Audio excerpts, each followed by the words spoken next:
All right, let's jump right into this explainer. It might sound a little wild, but our modern laws, our culture, and literally our daily routines, they're essentially byproducts of how we farm and manufacture goods. We usually point to great leaders, brilliant ideas, or major wars as the big drivers of history. But what if the real engine of change is entirely about the stuff we make, how we make it, and who actually gets to own it? So how does the way we make things shape the way we live? Well, sociologists and historians argue this question is the absolute key to unlocking the entire history of human civilization. And honestly, it matters immensely right now. Your 9-to-5 job, the fact that you uniquely own the smartphone sitting in your pocket, the way you pay rent, these specific survival strategies completely wire our political and cultural systems. It's fascinating. Here is our quick roadmap for today. First, defining property and production. Second, the base and superstructure. Third, the evolution of societies. Fourth, the capitalist era. Fifth, the communist future. And finally, number 6, the property dilemma. Let's get into it. Section 1. Defining property and production, the foundational concepts. Okay, first up is a core concept that actually originated with Karl Marx, the mode of production. Think of this as a combination of two different things. First, you have the productive forces, which basically means human labor power plus the actual tools, machinery, and raw materials we use. Second, you have the relations of production. These are the social and technical rules that govern property, power, and class control.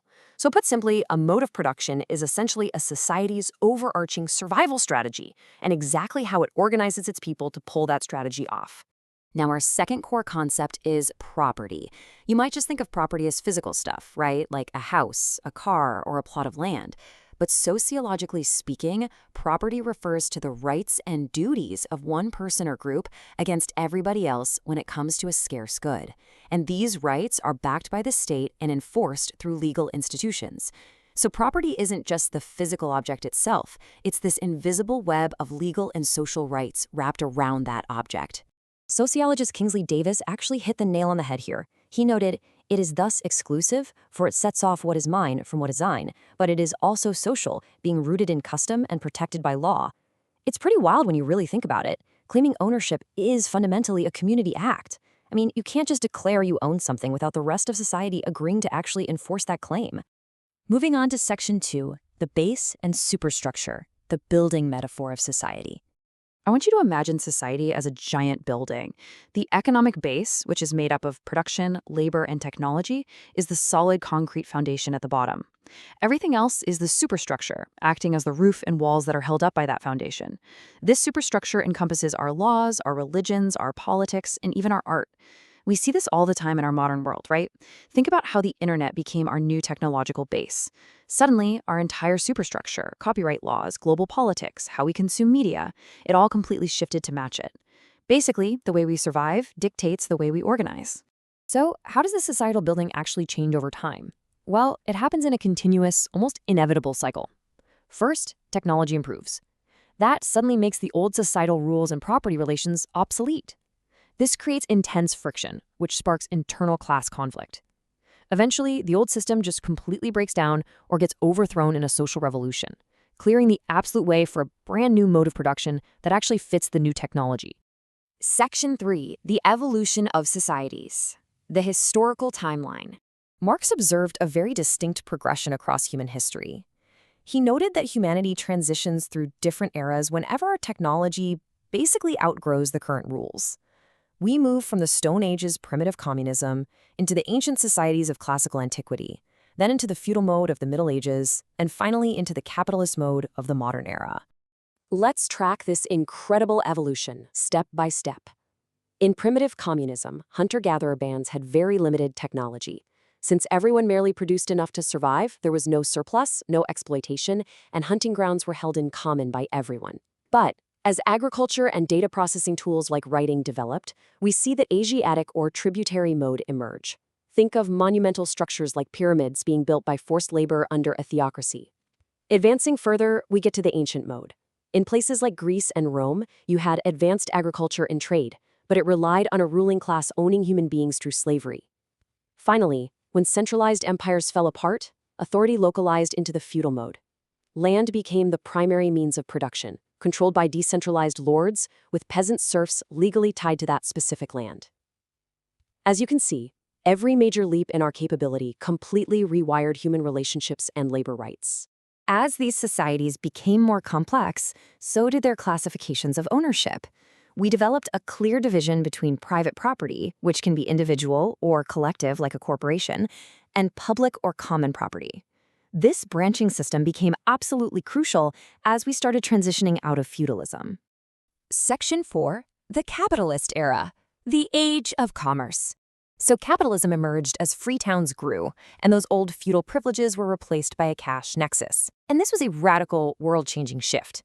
Instead of just trading to get commodities to consume, you use money to create commodities to get more money. It's a relentless cycle of reinvestment. Under capitalism, absolutely everything is commodified and open to exchange via contract, land, materials, and notably, human labor. The ruling class, the bourgeoisie, owns the means of production, while the working class, the proletariat, must sell their labor to survive through formally free-wage labor. Now, really understanding the mechanics of capitalism requires distinguishing how it champions private ownership over public resources. Private property is owned by individuals or groups, used for personal good, and heavily regulated by state laws to protect those exact individual rights. In contrast, public property is owned by the community or the state for the broad public good.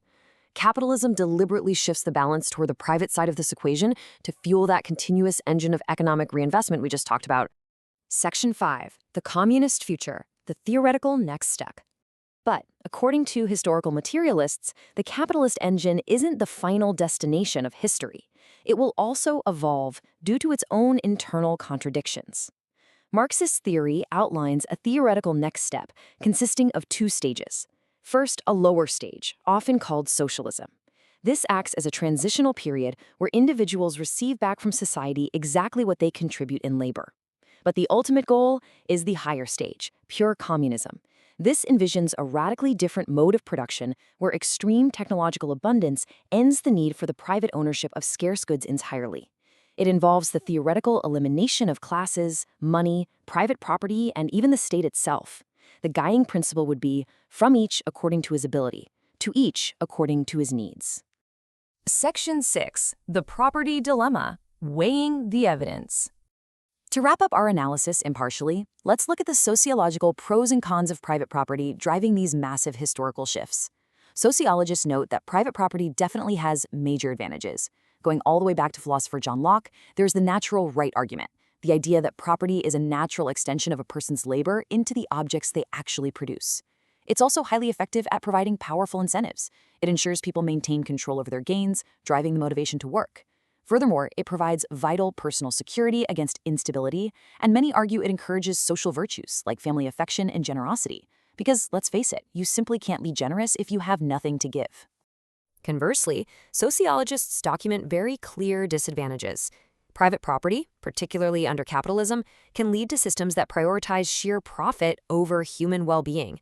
Sociologist L.T. Hobhouse noted that as wealth increases, it often leads to massive disparities where ownership completely escapes community control.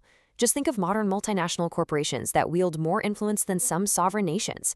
This dynamic can foster a culture of greed and perpetual accumulation. And fundamentally, because possession of property often translates to power over others, it holds a really high potential to foster societal corruption. Which brings us to the end of our explainer today. We've seen how the tools we use and the rules of ownership we agree upon have continually reshaped human history, from hunter-gatherer tribes all the way to global commerce. I'm going to leave you with this final thought to consider about the engine of history. Is our current capitalist mode of production the final form of human society, or is it merely another stepping stone in our ongoing evolution? Thank you so much for exploring the mechanics of history with me today.